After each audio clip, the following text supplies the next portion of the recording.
Good evening, all. It's unusual honor and pleasure to speak in a place like this, which is sort of defining the Jewish history of Baltimore. This was, of course, as we all know, the first real synagogue over here, back in the time of the 1840s when Rabbi Rice was here fighting with his congregants, and site of many Jewish events and battles.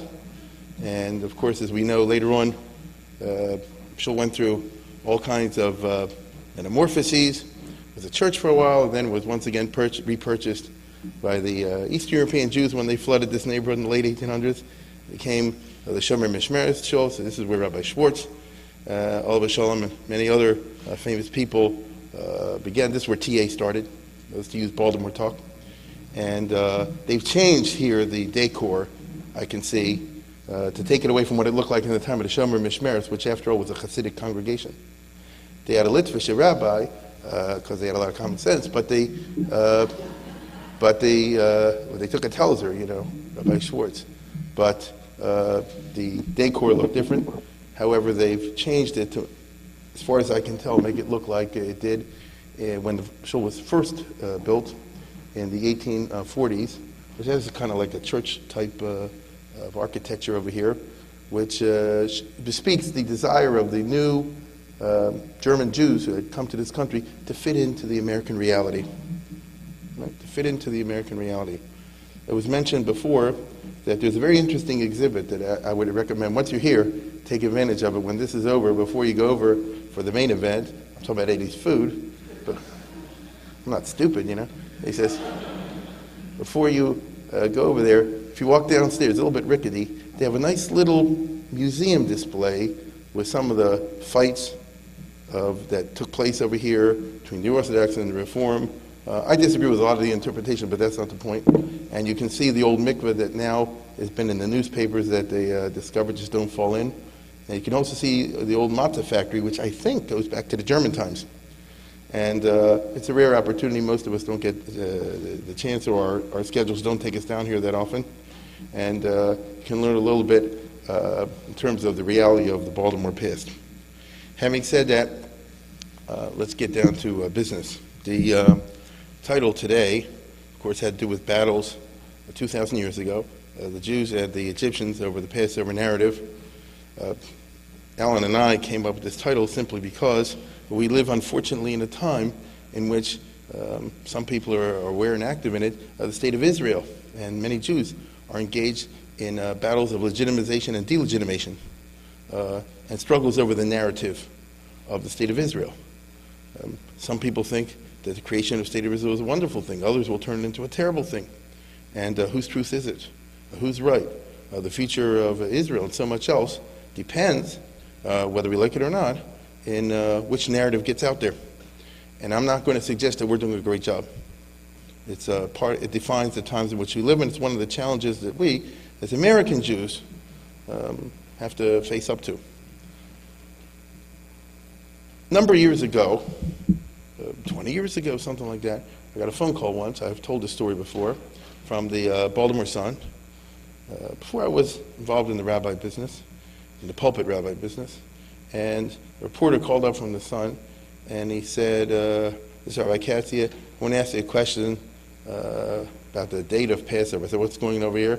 Turns out it was around this time of the year, and they do, as the Baltimore Sun does, a piece on the holiday about Passover. And they were interviewing Rabbi Menachem Goldberger, whose shul is next to ours, and he was telling them all about Pesach. And then the reporter said, when did it take place? And he said, I don't know, ask David Katz. And so that's what he did. And he says, I'm calling from Baltimore, so what year was the Exodus of Egypt? And I already started getting it. I said, well, it depends how you reckon the chronology over here. If you go to traditional rabbinic chronology, it's something like in the 1270s or whatever, something like that. If you go, on the other hand, there's a problem with the chronology. And he said, Rabbi, this is not science. This is journalism. Just give me a date. You understand? They just want a story. And it's interesting because if I would have gone into it, it would be kind of tricky. 3,000 years ago, 3,300 years ago, which is when we reckon the Exodus was, we have no historical evidence for this whatsoever. Avram, Yitzhak, Yaakov, Moshe, Aaron, David, Shlomo, Abraham, Isaac, Jacob, Moses, Aaron, David, Solomon, all the other biblical characters. We have practically no historical evidence for. There's no historical evidence that I know of that the Jews were ever in Egypt, or let alone that there was a Moses, or all the rest of the story. What we do have historical evidence for is about 600 or 700 years later, something like that, Egyptians are angry at our story.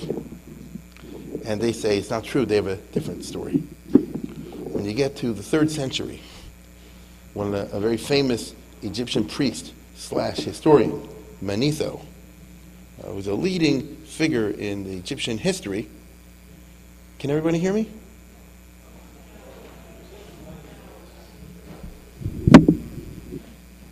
Somebody want to help me with this?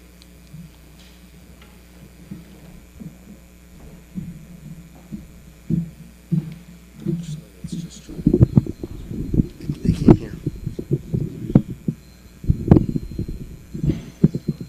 Is this better?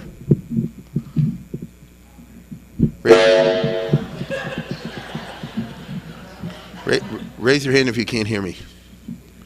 Can you all hear me? I don't know what to do. They can't hear. Okay, I'm going to scream real loud. Can you all hear me now? Okay, we'll have to do like in Shul. Anyway, if you go back to the 3rd century, you find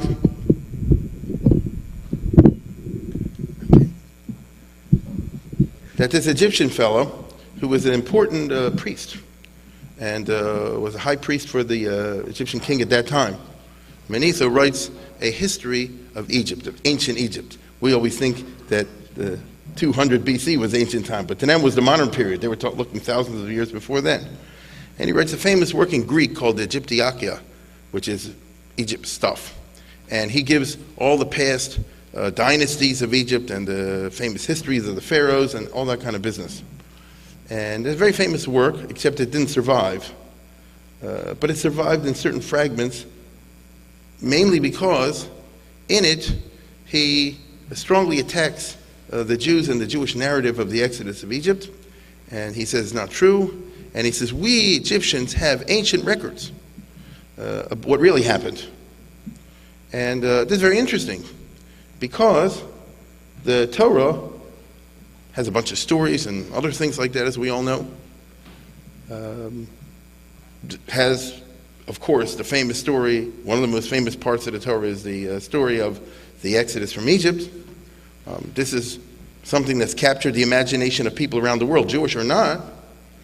Baltimore was a slave town here 160 years ago, right? It's below the Mason-Dixon line.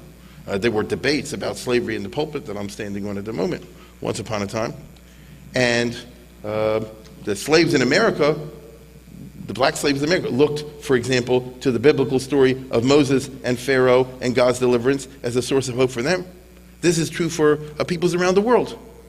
And so the very story of the Bible, the Old Testament, has captured the imagination of people even if they're not Jewish. But you don't like it if you're an Egyptian. It is, Torah is, among other things, a kind of anti-Egyptian document, don't you agree? I mean, who's the good guy? Moses. Who's the villain? Pharaoh. Who are the nice people? The Hebrew slaves. Who are the oppressors? Who throw babies into water? Who tell the midwives to strangle the infants? If you're an Egyptian, you might be a little bit turned off by this. Get it? And they were. And so the result is that they say it's not true, and you guys are liars, and we have the actual truth, and here's the real story, and in their version, guess who's the hero, and guess who is the villain? You flip it. Of course, Pharaoh will be the hero, as you'll see in a second, and Moses, of course, will be the villain. And same thing across the board. Why does this appear in an Egyptian book for the first time in the 3rd century? I mean, Egyptian's been around for a long time.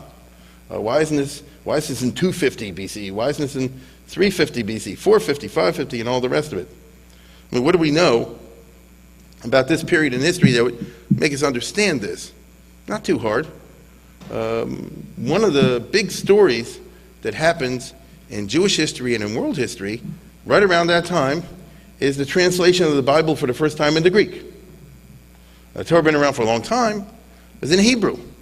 When the Torah is in Hebrew, it can only be read by people who can read Hebrew, which is not many. Never was. On the other hand, a Greek in the 3rd century, that's after Alexander the Great, has conquered the Persian Empire, and his successors have established the famous Hellenistic empires of old. The kingdom of the north, the kingdom of the south, the way the book of Daniel puts it. The Seleucid Empire, for example, the Ptolemy Empire, Egypt, Syria. These were Greek cultural kingdoms. This is actually called in history the Hellenistic era. And if you put a book out in Greek, it could be read by people all across the world at that time, or across that part of the world. And so for the first time, the Jewish narrative is out there for everyone to read. Okay? In the 300s, Alexander the Great had conquered, as we all know, this great Persian Empire, including Egypt. And then he died shortly after he triumphed. According to many sources, he just drank too much at a party, but whatever the case is, he left it to his generals. Alexander was not Greek, he was Macedonian. He actually destroyed the Greeks. He crushed them. He and his father Philip of Macedon enslaved the Greeks. The famous Demosthenes of Athens, who wrote the Philippics, was always warning against Philip of Macedon, against his father. But in spite of that, Alexander was educated in the Greek language and Greek culture by Aristotle, and his successors pervade this kind of culture all throughout the world at that time, including Egypt.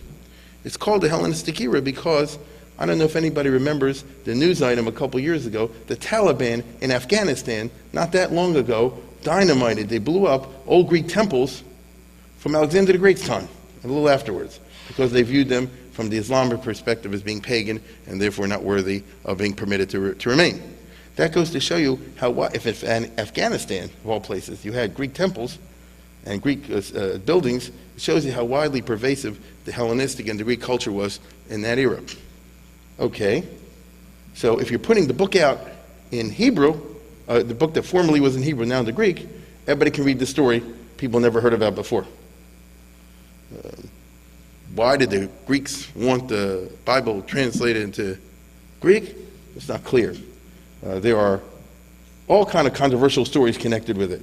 There are 2 famous tales, one in the Gemara in the Talmud, and one in the pseudepigrapha, as they call it in the Greek writings, both of which say that King Ptolemy II, who was a famous king once upon a time, he either forced a bunch of rabbis to show up in Egypt and translate it, or he invited them.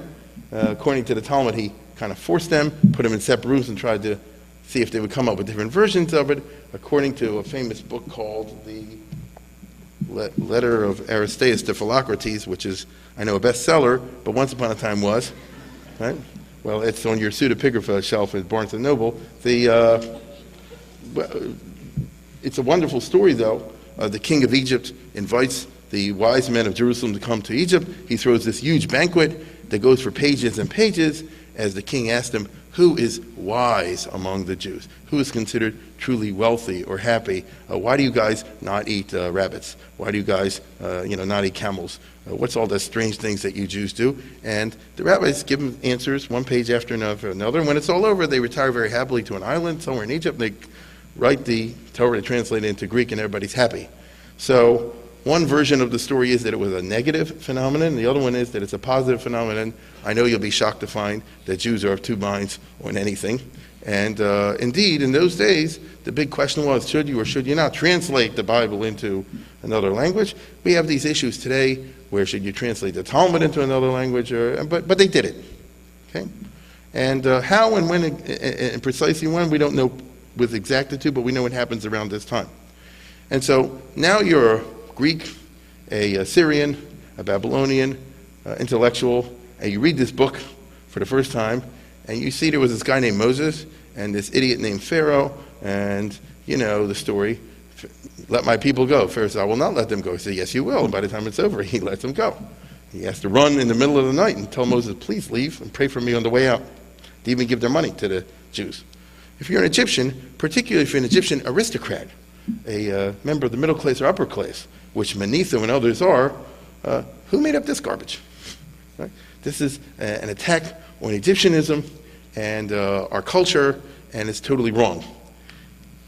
And so, as I said, they produce, or he does, a counter-narrative, which he claims is based on ancient Egyptian records. This is the only non-biblical possible source of ancient records about Moses and the Israelites and things of that nature. But it's a different story. I'll read you a very brief version of this, and maybe a little bit later the way a Roman would put it out there. As he says over here, Manetho tells the story of Osirseph, according to Josephus, and Josephus wrote a whole book attacking this. Manetho described Osirseph as a tyrannical high priest of Osiris at Heliopolis. He was an Egyptian priest.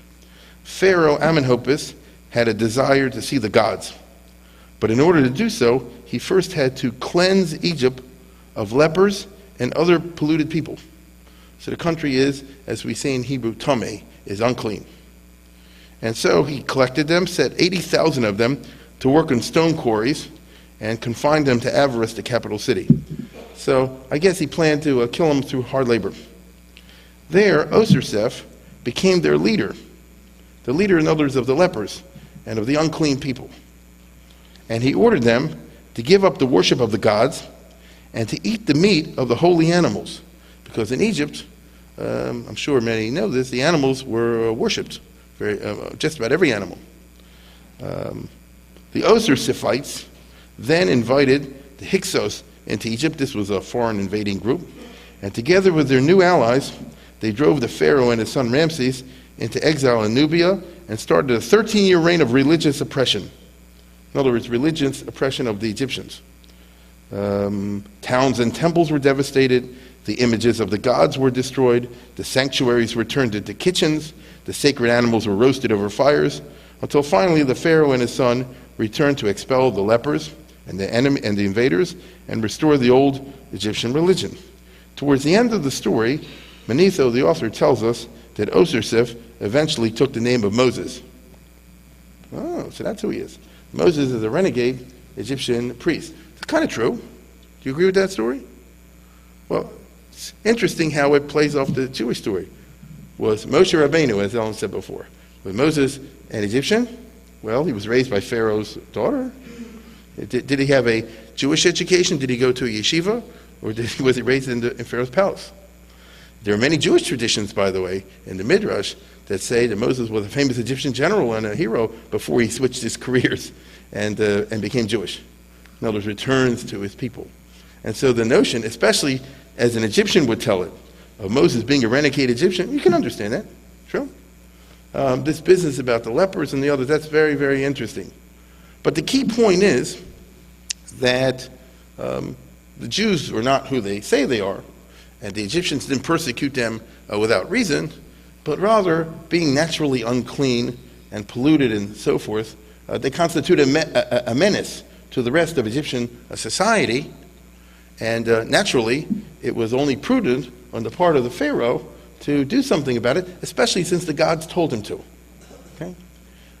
This is a partial rendering of the story, but you know how it goes. You put a story out there, even if it's on the news, and by the time it's retold and retold and retold, it picks up a life of its own. I'm sure we all know the game of whatever they call it at the party, where one says something and the other one, by the time you finish, it's not quite exactly what it was in the first place. We have a wonderful example of this in the Roman historian Tacitus. This book that I just mentioned with this story is written about 250 BCE or so. Keep that date in mind. It's floating out there, and it actually constitutes a competing narrative with the Chumash, with the Bible.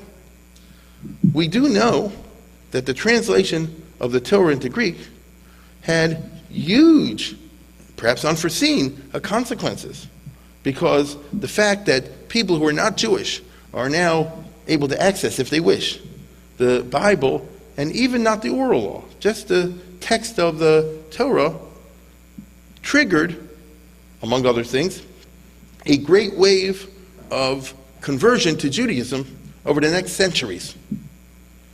I often like to remind people, if one went to a synagogue outside of Israel in 200 BC, 100 BC, or the year 1, or year 100 even, I would bet you on a Saturday morning, one would find more people attending services who were not Jewish than were Jewish. After all, one does not have to be Jewish to enter a synagogue. We don't have anything to hide.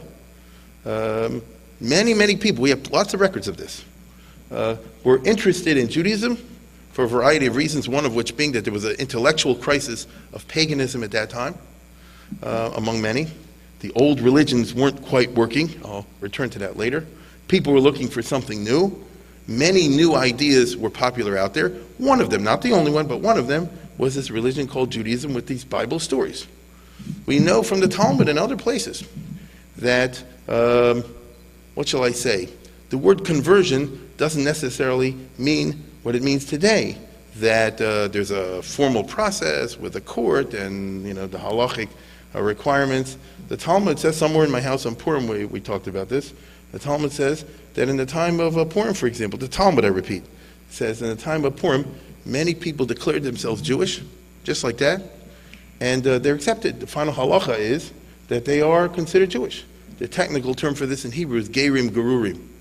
And even in the Middle Ages, there are some opinions out there. And that's not what we do today, but I'm talking about the way it was once upon a time, where it was more fluid, and I'm sure there were a lot of different opinions upon it once upon a time, but it doesn't matter. The actual reality was that people showed up, and they said, we want to be part of this, and we declare ourselves part of this, and you had 100% Jews, meaning people who completely went into the new religion with all the requirements, 80%, 70%, 50%, 30%, and so forth. There were people who say, I like this Shabbos business and kosher, but the circumcision is not for me. And there are other people who said, I like Passover, but the Seder is really turned on, but Yom Kippur fasting is not for me. And you might say, this is not fair to pick and choose and all the rest of it. And I'm not saying it's right or wrong or fair. I'm saying that's what happened. And this is a result, clearly. This phenomenon existed throughout the Greco-Roman period. This is a result, clearly, of the translation of the Bible into Greek and the exposure of the stories and the lessons and the laws, even, that one finds there, expounded from the synagogue, as we're doing at this moment, by people called maturgamons and other things like that, which captured the imagination of many people. Princes, kings, and other aristocrats and nobles converted to Judaism during this period. These are all recorded, let alone commoners. And so, lots of people are hearing about the bad Egyptians. And lots of people, especially when it comes to Passover time, are saying, oh, the wicked Pharaoh and the good Jews and all that. And you can understand that the Egyptians don't like this at all. And one of the results is that Alexandria, which was the capital of Ptolemaic Egypt at that time, becomes the world center of intellectual anti-Semitism and the chief source, place where anti-Semitic literature and pamphlets are composed, some of which survive today and some do not. There's just a constant production of it. And there's no question that this is connected, as I say before, with the fact that if you're Jewish, what can I tell you? The Bible's not politically correct. They do criticize the Egyptians, and the Egyptians do not like that. Now, that means that if you're talking about the 200s, the 100s BCE, the hundreds, and all that time, there are two competing narratives battling for the attention of the world. They're just there. One is ours, one is theirs. One is the Jewish one, one is the Egyptian one. There's no question in my mind, I can't prove this, but I think that the composition of this institution that you and I call the Passover Seder, which has its origins in this period in history, is a result of this battle for narratives and which should get out there. Many know that according to the Torah, there's no such thing as a Seder. There's no such thing as 4 cups, 4 sons, the Manishtana, and all the rest of it. This came later. In spite of the fact it came later, the Mishnah and the rabbis are very careful to say every person has to have 4 cups. You have to give the poor, you have to sell your clothes even. You have to do whatever it takes to have the mitzvah of 4 cups of wine. In other words, you better be at that Seder and you better care. Why? It's a constant ideological battle going back and forth. Who's more successful?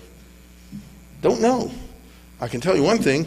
If we look at one of the most famous Roman intellectuals, historians of the late 1st century, in other words, 56 to 117 CE. So what is that? That's Tacitus. Anybody hear of a classical education when they were in high school had to read this kind of stuff or in college? Tacitus is one of the most famous Roman historians. Very good one, too. And he's a Roman aristocrat. He doesn't know any Jews. They don't travel in his circles. He's a senator. What does he know about Jews? He knows the same thing about Jews as you probably know about the people, I don't know, in Ceylon or something like that. I mean, a little bit. And probably what you'll tell me is wrong. Because it's not something you just pick up rumors. And maybe today, with Wikipedia, it might be a little bit different world. But they're wrong too sometimes. And so, listen to this. Here's an educated guy. This is one of the most educated Romans who's writing one of the most distinguished works of classical literature. The histories and the annals of Tacitus are legendary and models of the classic culture. And he says over here, and you'll just find this interesting, mind you, this is written in the old-fashioned Latin, so the long, the old-fashioned sentences, two independent clauses connected by a semicolon, And he says, being now, he's talking about the war of the Romans against Jerusalem, Titus destroying the city of Jerusalem. And he says, being now about to relate the catastrophe of that celebrated city, it seems fitting I should unfold the particulars of its origins. In other words, who is Jerusalem? Who are these Jews anyway? The Jews, we are told, escaping from the island of Crete at the time when Saturn was driven from his throne by Jupiter, settled in extreme parts of Libya. Whoops. You're trying to tell me Gaddafi? No. Well, very interesting. It turns out there were Cretans. Of course, I don't mean that with an I, but an A. Every rumor has a source of piece of truth in it. It's not the Jews that come from Crete. It's the Philistines, the Palestinians. The Philistines, we're told, in the Bible and in history, actually came from the island of Crete. And so he's a Roman, and he heard that somebody in Palestine over there, they all came from Crete, and who cares? The name is adduced as a proof. There's a mountain called Judea over there and all the rest of it.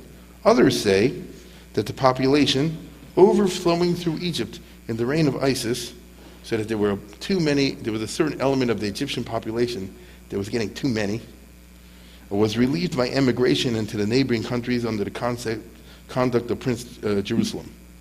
So there's some truth to that. I mean, we believe that. Am I right or am I wrong? That the Jews once were in Egypt, and they were overflowing. The Bible says that the Egyptians couldn't take it anymore.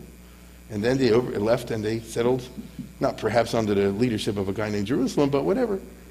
Many state that they are the progeny of the Ethiopians, who were impelled by fear and detestation to change their abode in the reign of King Cepheus. And these Ethiopian Jews claim that they're the oldest Jews. There are those who report that the Jews are a heterogeneous band from Assyria, or northern Iraq, a people who, being destitute of a country, made themselves masters of a portion of Egypt and subsequently settled in cities of their own in the Hebrew territories, bordering on Syria. Yeah, that's the Torah's version. Are we Iraqis? Abraham comes from southern Iraq, right or wrong. Ur Kasdim, Ur of the Chaldees. Arami Oved Avi, we say. So that's who we are. So, rumors are flying. Very many authors agree in recording that pestilential disease, which disfigured the body in a loathsome manner, spreading over Egypt, Bacchus being the king, he repaired to the oracle of Jupiter Hammon in quest of a remedy. So there was what we call today a public health outbreak. Okay, we have some nurses here.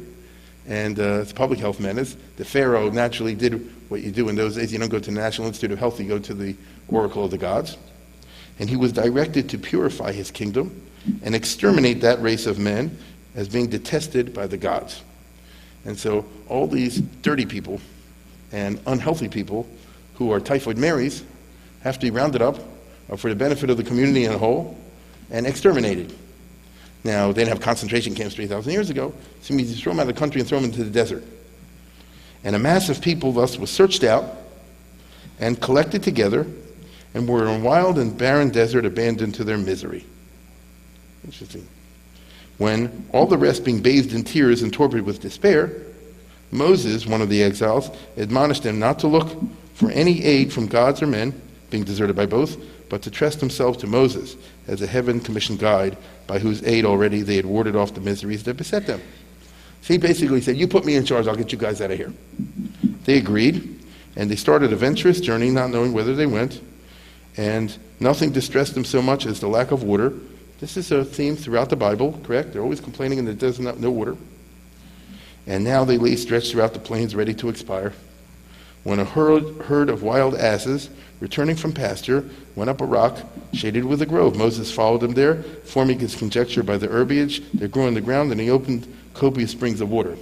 This is their version of Moses hitting the rock and the water coming out. This was a relief, and pursuing their journey for 6 more days, they arrived in a land called Canaan, and they set themselves up, or they took possession of a country on the 7th day, where they built their city and dedicated their temple. Interesting. So the Jews didn't leave Egypt, they were thrown out. You know the old story. You didn't quit, I fired you. And why were they thrown out? Lepers. Other loathsome, pestilential diseases. Because you know who Jews are. Okay? And so it's not surprising. Actually, Pharaoh was doing the right thing.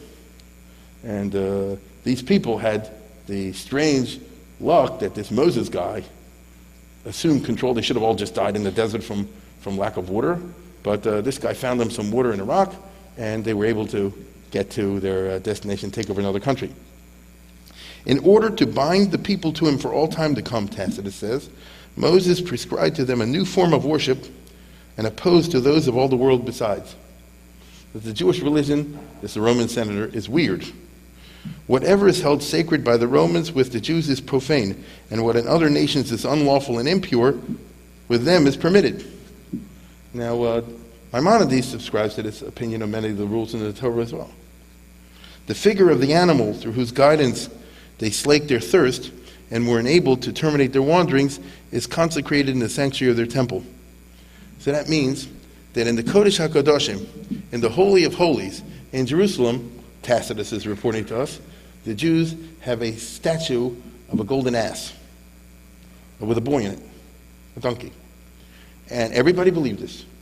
We know from Josephus that when Pompey, the Roman general, seized the temple the first time, when they didn't destroy it, they just captured it, he went to the high priest and he says, where's that golden statue? He wants the gold. And he was going to kill the high priest because the guy said, we don't have such a thing, it's not true. Until he finally convinced him that it was a legend. But everybody knows that the Jews have a statue of the donkey because that's how they got out of Egypt. The donkey found the water. While in contempt of Jupiter Hammon, they sacrifice a ram, or what we call the carbon Pesach. In other words, you take the animal which is worshipped in Egypt and they sacrifice it. These Jews abstain from the flesh of swine. Why did he do that? A Roman would really be bothered. Why did you eat pork? Well, the answer is obvious. From the recollection of that loathsome affliction which they formerly suffered from leprosy, to which the pig is subject. So every time they look at a pig, they think about dirt, and they think about their ignoble origins and how dirty they were, which caused them to be kicked out of Egypt in the first place. The famine with which they were for a long time distressed is still commemorated by frequent fastings. A Roman couldn't understand Yom Kippur, let alone Tisha B'Av and this other thing. Why would you have a whole day where you can't eat? It doesn't make any sense. It must be that they're thinking they're reliving the old days when as slaves in Egypt or in the desert they constantly fasted. And the Jewish bread made without corn, without leaven, which you and I know as matzah, is a standing evidence to their seizure of corn. In other words, they used to steal when they were slaves wheat, because that's what slaves do if you don't watch them. And it had to be real fast. When you're stealing bread, you want to make it as quickly as possible. You don't have time to leaven. And there's your matzah. There's a new spin. They say that they instituted a rest on the 7th day because that brought them rest from their toils. But then, I like this, charmed with the pleasures of idleness, the 7th year also was devoted to sloth. They couldn't understand the concept of Shemitah, that farmers would spend the whole year not working unless the Jews are addicted to idleness and laziness. He has a little more to say. These rituals and ceremonies, howsoever introduced, have the support of antiquity. These go way back when, and to a Roman like Tacitus, anything that's old is legitimate. But the other Jewish institutions, which have been extensively adopted, a lot of people out there who aren't Jewish are picking this up, are tainted with execrable knavery. In other words, they're just disgusting. For the scum and refuse of other nations, renouncing the religion of their country, were in the habit of bringing gifts and offerings to Jerusalem, hence the wealth and grandeur of the state. People are going for this cult, these Jewish missionaries, where they're abandoning their family, and they're stopping being normal, and they're not eating pork, and they're spending whole days in idleness, and who knows whatever else they're doing. It's a cult. And this is disgusting, and the scum and refuse of the other nations. In other words, any Roman or any Greek that would subscribe to this is scum, okay, by definition. And also, because faith is inviolably observed and compassion is cheerily shown to one another, while the bitterest animosity is against all others. Meaning these Jews are too clannish. They hang out with each other too much. They eat and lodge with each other only, and though a people of unbridled lust, they admit no intercourse with women from other nations, which he cannot understand. Among themselves, no restraints are imposed. And that they might be known by a distinctive mark, they have established the practice of circumcision. All who embrace their faith must submit to the same operation. To a Roman and a Greek, circumcision, as is being debated in San Francisco today, if you follow the news, is a barbaric ritual. You couldn't understand that at all. And so what can we do? These Jews come from an ignoble background. They were, as I say before, nothing but trouble from day one. Pharaoh was right to kick them out. They attract the lowest elements out there to their faith and their culture. The first thing instilled into their converts is to despise the gods, to abjure their country, and to set at naught parents, children, and brothers. You hear this even today. They show concern for the increase of their own population, and so on and so on and so forth. I don't need to say much more about this. You get the idea. This guy, he subscribes to that version of Passover. That's the way he heard it. And he's educated. He's a senator. He's got a better education than most people. He's one of the elite of the Roman Empire. The officials and the intellectuals who inhabit the East, many of them, they identify with the other version of the story. And that the Torah's version of the story is obviously a Jewish lie to sort of self-justify. But educated people know the real truth. And it's just very interesting that at the same time, the Jews are developing these set of ceremonies called a Seder, in which they say every Jewish family has to make everyone in the family be there, and you tell our story. Because what they're saying about us is a lie. And we even want the wicked son at the Seder, don't we? As you all know. Because whether he likes here or not, let him hear our story. Don't let him buy into the other story, because otherwise, we've really lost it. And it's going to be 4 cups, it's going to be 4 questions, it's going to be all the other rituals. And the Jews, as you know, evolve a very powerful ritual, the Seder, which is, till this very day, the most widely accepted of all Jewish rituals. I'm sure you know from surveys and other things that if there's any ceremony that most Jews still adhere to, it's the Passover Seder of one type or another. If there's any ceremony which has captured the imagination of people who are not Jewish around the world, it's the Passover Seder. President Obama is not interested in shaking a lulav, but he does come to a Seder, as did President Bush, and Reagan, and Carter, and Ford. I remember this. And Bill Clinton, of course. And it's interesting. Like I said, they're not coming there to fast on Yom Kippur. They're not coming there to spend all night learning on Shavuos in the White House. But they are having a Passover Seder because they can understand the universal themes with which it's associated, and there's just something about the way they put it together with the wine and the matzah and the maror that draws people from such a wide variety of backgrounds. It's just really interesting. Whoever came up with this really came up with a powerful anti-Egyptian narrative set of ceremonies that worked. I mean, look, here we are thousands of years later, and everybody here knows what I'm talking about. You can't say that about too many religious institutions and ceremonies.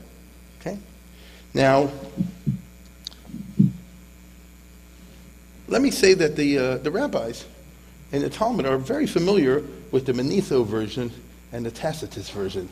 Those who know the Medrash on the book of Esther will know, and some have studied this with me in other places, that when Haman sends out his letters to kill the Jews, in the story of the book of Esther, he prefaces it with a whole account of how bad the Jews are. Look what they did to poor Pharaoh. Let me see if I can give you a short version of this. And you'll hear an interesting argument. It's always good to hear the other side. Yeah, here you go. This is in the Midrash what Pharaoh said, that from the beginning of time the Jews have been ungrateful, as witness their behavior towards Pharaoh. With kindness he received them and their wives and children at a time of famine. It's true. He gave them the best of his land. That's what it says in the Bible. He provided them with food and all they needed. And then Pharaoh decided to build a palace, and he requested the Jews do a little bit of work for him. They began to work grudgingly and been murmuring, and it's not completed until this day. Right? They immediately wanted a union and a lunch hour and all that. In the midst of it, they approached Pharaoh and they said, we want to go and worship God. We need a 3-day journey. We petitioned to lend us, by the way, give us some gold and silver and things while we go away for 3 days. So much that they borrowed, each one took 90 donkeys out of Egypt with them. Egypt was emptied out. And then they didn't return after 3 days, so naturally Pharaoh went to get his money back. And they had some guy named Moses, who was an arch wizard, who was bred in the house of Pharaoh, and he drowned him in the sea, and look what ingrate he was. Okay? This is in a Jewish text. You can spin it that way if that's what you wish. And that's how many people in the classical world, the Greco world, understood the reality of the story of Passover. Okay? Now, what happened? Here's a fascinating example of the law of unintended consequences that I always like to refer to. The period that I'm speaking about, the 200s BC to 100 BC and all that, is called the Hellenistic era. And it was characterized by all sorts of phenomena, especially religious and cultural phenomena. The Greek or Macedonian rulers had conquered a gigantic area and tried to spread the Greek culture of one sort or another over a huge, vast area where there were already existing, long-rooted native cultures. The best example of that, but not the only one, would be Egypt. You don't need me to tell you the Egyptians were around a long time before Alexander came along. And so the pharaohs and all the famous culture, the pyramids, the hieroglyphics and all that, long, thousands of years. But then the Greeks took over, and they imposed, or they, through impressing everybody, it captured the imagination of the peoples of that era, and they gave up their religions and adopted the Greek ones. It's really interesting. That's why it's called the era of Hellenization. Only the Jews did not change their religion, but the Jews changed a lot of their culture. The Jews Hellenized culturally, but they didn't switch their religion, although some came close. We call this episode Hanukkah, but it wasn't an easy matter. But there was a great deal of cultural Hellenization among the Jews. I always like to bring the example that the leading rabbi of this era was named Antigonus Ish Socho. Antigonus is not a Jewish name. One would not imagine Rabbi Moshe Feinstein, Rabbi Harold or Mark Feinstein. It's interesting that the Hellenistic culture did penetrate quite interestingly into the Jewish culture.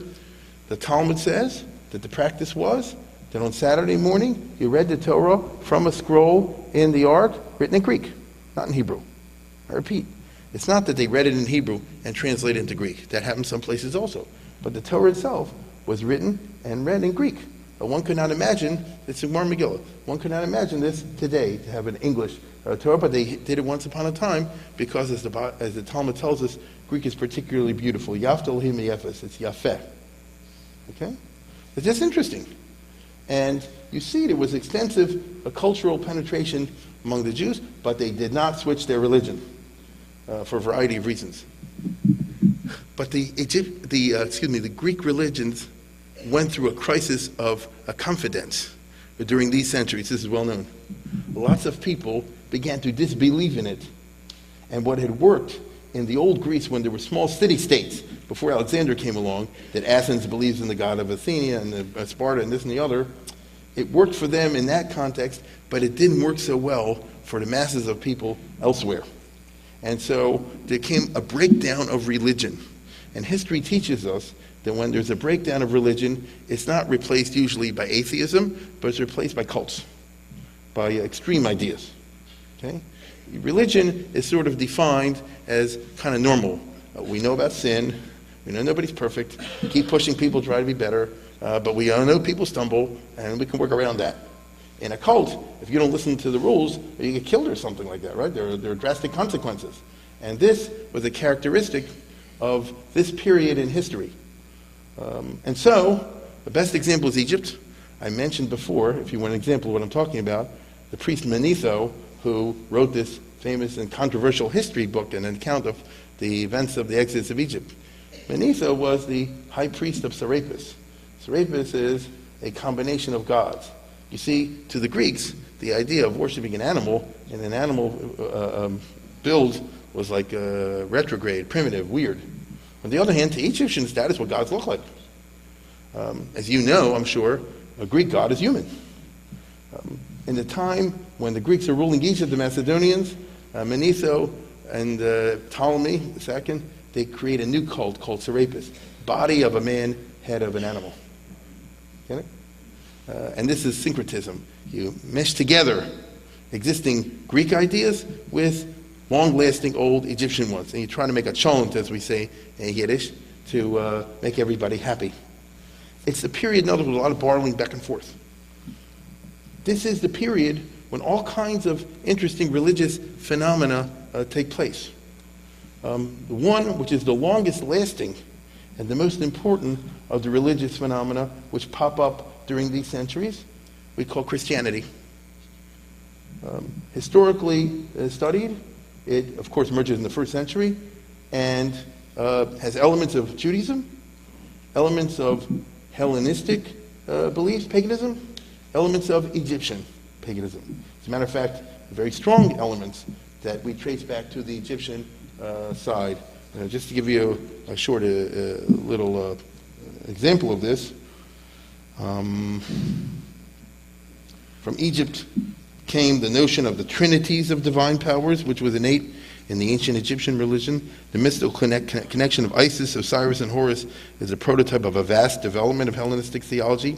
Egypt is the homeland of materialistic theology, where gods form material form, of the notions of the Immaculate Conception, the divine incarnation, the various chambers of the afterworld, and Hellenistic theology is marked by a gradual surrender of Greek to Egyptian thought. There's a lot more than that. It is out of Egypt that we have the idea of eating God's body and drinking the blood. It is originally out of Egypt that we have the idea of monasticism of various types. Now, they go through a lot of development. I'm collapsing a lot into a few minutes, but nevertheless, you see the combination of long-standing Greek ideas over a course of several centuries with very powerful Egyptian notions which mesh together, and eventually, in the first century, they actually mesh together with Jewish ideas as well. And out of the whole thing comes the early Christianity, which the Christians fought over for quite a while to get exact definition of what they believe in. There's a Nicene Creed. There are many other forms of Christianity. The Christians themselves preserve records of what they call the various heresies, in which there were many different groups which had different ideas, radically different ideas about the nature of God, the nature of this, that, and the other. You name it. And they were pretty violent over it.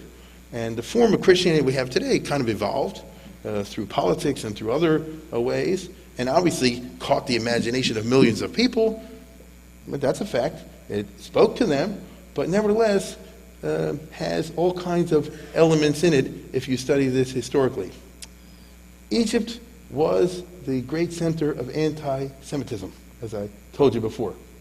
The early elements of Egyptian culture which penetrated in Christianity are accompanied by anti-Semitism, or anti-Judaism to be more exact. The current term is Judeophobia. And there's a book by Professor Schaeffer. And those elements in early Christianity, very anti-Judaic, as the Jews at times were very anti-Christian, have their real source in terms of their passion in Egypt. A lot of these ideas that I just mentioned, the Immaculate Conception, the Trinities, and all the rest are accompanied with powerful notions that the Jewish stuff is bad and stubborn and narrow-minded and ethnocentric, and selfish and lying and all that sort of business. And out of all that emerges the triumph of Christianity, because that's what happens. Over the course of the 1, 2, and 300s, the Christian faith spread and spread, in spite of persecutions. This is a fact. And eventually, as I'm sure many remember from school, the Emperor Constantine in the early 300s, the Roman Emperor, adopts Christianity as his personal religion, and before long it's the official religion of the Roman Empire, and the other religions are done away with, they're suppressed. And he has whole councils, Council of Nicaea, to decide what exactly is the official doctrine and theology, but they hammer it out. Okay? What's really interesting then is that this new religion, Christianity, which has such a heavy element of ancient Egyptian culture, and as I just indicated it does, eventually constitutes itself as a form of Judaism, because that's what Christianity is. It actually argues that it is the true Judaism, and that our Judaism is wrong. What does that mean? What does that mean? It means that if you're an Egyptian living in the 200-300s, you can cuss out the Jews all you want. You can subscribe to all the kinds of descriptions that we said before. You can regard old-fashioned Judaism, as I say, being a narrow and retrograde in every respect. But you got to buy the Jewish narrative, because you got to believe in the Old Testament. You got to buy the story of Moses and Pharaoh as we tell the Passover story. You have to surrender the Manetho account. You have to, in its place, pick up the Bible account. Now, you can, and they do, reinterpret it, and so Moses may come out to be the first Christian, and Pharaoh may be representing, old Judaism or something like that. You can play those games, and they certainly do, because after all, give a clergyman, a rabbi, or anybody a chance that they can mold anything into anything. But nevertheless, you have to buy into that account. The new religion does many things to the Jews, but one of the things it does is spread the Jewish story around the world. Christian missionaries, not Jewish, go to the four corners of the earth, as you and I know. And as a result of their efforts, the story of the Bible, including the very powerful story of Passover, the very powerful story of these slaves who had no hope and were stuck in Egypt and all the rest of it, and then Moses comes along and God says, I'm going to get them out of there, and all the story down to the crossing of the Red Sea and the drowning of Pharaoh's army are known in Africa and Asia, everywhere, thanks to the medium of Christianity. And that's not the only story that they pick up, but it's one of the very powerful stories. And as I said before, it resonates with people around the world. So much so that the triumph of Christianity meant the death of the old Egyptian narrative. Even though, ironically, the triumph of Christianity was propelled, especially in the ideational sense, very much by Egyptian ideas. But in order to get that going, you had to pay the price. You had to become a Christian. And if you're a Christian, then you're a kind of a Jew. That's how they define themselves. And therefore, you can have a different take on the Jewish story, but it's going to be the Jewish story. And as a result of that kind of ironic or interesting or piquant episode, everybody's heard of our tale. Nobody, until tonight, has heard of theirs, even though it's out, and these are books that are out for a long, long time. But it got buried in oblivion, pretty much, except for scholars and ancient historians and things like that, not because of anything we did. Although, we still do keep up the old form of the old fight. We still every year have a Passover Seder. You still have the retelling of the story. And the enemy is dead, but we keep fighting anyway. I might be wrong. Listen to this. I'm reading from the foreword from 2003. Egyptian scholar planning lawsuit over Exodus gold. A prominent Egyptian legal scholar is preparing a lawsuit against Jews around the world over gold allegedly stolen in biblical times during the Jewish exodus from Egypt. This is not a fool. This is Nabil Hilmi, Dean of the Faculty of Law at Egypt's so-and-so university. Now it's this plan in the Egyptian Government Weekly, according to the Middle East Bureau, etc., and he's going after the Jew. He planned to launch a lawsuit. And this is the president of a law school. And he's got a Facebook, too. I saw it yesterday. And Nabil Hilmi. And he called the Hilmi told Ahal Aram, this is the New York Times of Egypt, that if the story of Exodus is to be believed, Jews fleeing from Egypt stole from pharaonic Egypt gold, jewelry, cooking utensils, silver ornaments, clothing, and more, leaving Egypt in the middle of the night with all this wealth, which today is priceless. Calling this alleged heist the greatest fraud history has ever known, Hilmi said that he and a number of Egyptian jurists plan to sue the Jews around the world for these lost treasures, the value of which he figures in the trillions of dollars. And he goes on to, if you want to see it, you can. I'll show it to you later on. Anybody can take a look at it if they wish.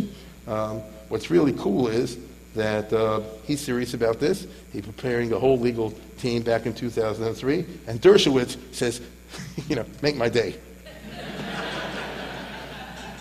Bring it on.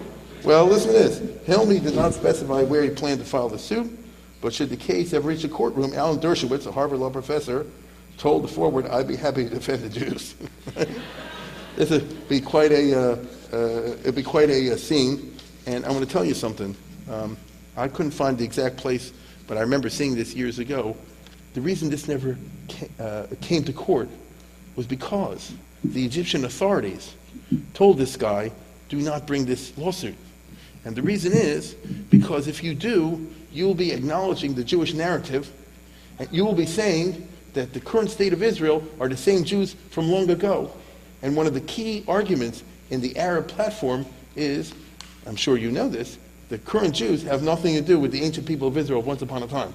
They're Europeans or something else that stole the land, and they'd rather forego a claim of $1 trillion than say that there's any validity whatsoever to the Jewish narrative, which speaks volumes. I will conclude tonight with a second article that appeared 1 week later in the Forward, which gives a little hope for the future, called "A Muslim Defense of Jews on Trial" by a guy named Hesham Hassabala. And he writes as follows: "I thought the class action obesity lawsuit against McDonald's was the silliest thing in the world to hit a courtroom until I read about an Egyptian scholar's plan to take on the Jewish people to court for an alleged crime committed millennia ago." And he goes on to describe all this. And he says, "I read that Dershowitz said I'd be happy to defend the Jews." Well, this guy says, "So would I, and I'm not a lawyer and I'm not Jewish." A Muslim defender of the Jews? Absolutely. Do not be surprised, for Moses, you see, figures prominently in Muslim belief. He's one of the 5 mightiest messengers of God, along with Noah, Abraham, and some others. The Quran says that God bestowed his grace on Moses and Aaron. He was specially chosen by God, and God bestowed on him wisdom and knowledge as a reward for doing good. In addition, the book of Moses is described by the Quran, notice the Chumash as we call it, as a light and a guide. At least 73 Quranic passages, many of them encompassing several verses, talk of Moses. And in fact, there are more verses about Moses in the Quran than about Muhammad. The Quran tells of 2 miracles: Moses' staff turning into a serpent and his hand glowing when he placed it under his arm, that God permitted as proof of his prophethood. It details the plagues that were unleashed on Egypt for their refusal to believe in God and set the Hebrews free. My favorite part of the story, the splitting of the Red Sea, is mentioned twice, at least in the Quran. The entire Exodus story, for me, is a happy one. It is a tale of bitter bondage and hardship, and the glory of God's deliverance from that hardship. This guy's a Muslim, but once again, he finds meaningful, and he identifies with this story just on the Torah Shebiksav, just on the plain level. I was so intrigued by the whole idea of the lawsuit over the Exodus that I did some research. The good Egyptian scholar might be surprised to learn that the Quran does not mention any reference to the Hebrews taking gold and silver out of Egypt. And it goes on. And again, if anybody's interested, it's all online. And if you want to, you can read the articles over here. And so I end on that note because we're all looking for a little bit of light at the end of the tunnel. The battle over Israel's legitimacy today is the big one, as Ellen was mentioning before. It's the same kind of thing again. People tell big lies. And once again, I'm sorry to say, many of the intellectuals of the world, the Tacituses of today, the movers and shakers, professors, writers, media people, buy into the counter-narrative, no matter how it is, because they're really motivated by who knows what.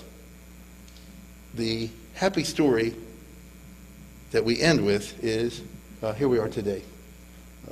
Our traditions, symbolized most powerfully by the Seder of Pesach, by the Passover Seder, shows us that we stick to our guns, and they will be forced to change through thoroughly unexpected reasons. Some of our greatest enemies may turn out to be, ironically, our defenders, whether they desire it or not. And it goes to show us, however, that if I talk about a battle over whose truth, this is not something that only happened 2,500 years ago, but it's almost a definitional aspect of being a Jew. Abraham was called the guy on the other side, Avram HaIvri. He was on the other side of the world, meaning he did not conform. If you ask Nimrod what's the story with Abraham, he could give you a different account than we would. But we maintain the integrity of our story, and that's how we survive. I hope everyone will have, as they say, a Chag Kosher V'Samech, a happy Passover, and when you are at your Seder, you're striking a blow. Good night.